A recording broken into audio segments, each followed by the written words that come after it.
Madam President, at this perilous moment, it is vital to prevent a further downward spiral.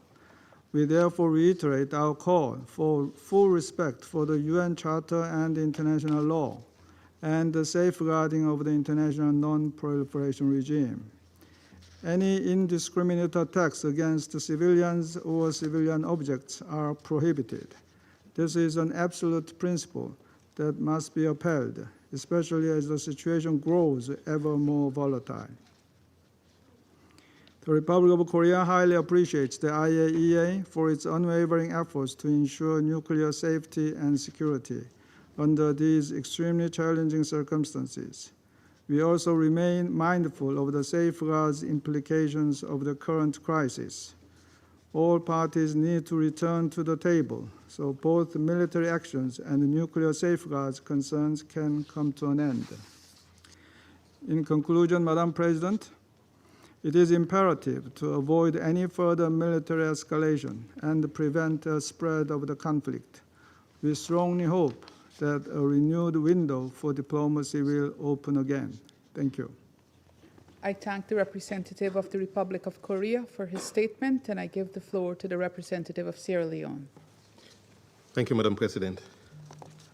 Madam President, I thank you for convening this emergency meeting of the Security Council.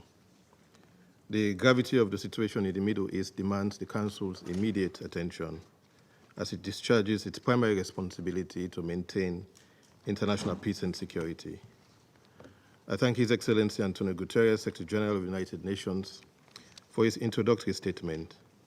And I also thank Assistant Secretary General Miroslav Janka and Director General Rafael Grossi of the IAEA for their timely and important briefings. Sierra Leone aligns with the Secretary General's call for immediate de-escalation to avert, and I quote, catastrophic consequences for civilians, the region, and the world, end of quote. While guided by our earlier interventions at meetings held on the 13th and 20th June on this situation, the alarming developments compel this Council to act with urgency. We are concerned to note that less than 24 hours ago, the United States of America struck nuclear facilities at Fordo, Natanz, and Isfahan in the Islamic Republic of Iran.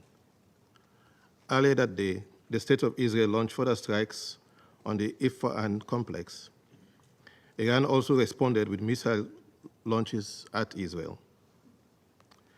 We take note of Director General Grossi's briefing on the off-site radiation in the nuclear facilities hit by the strikes.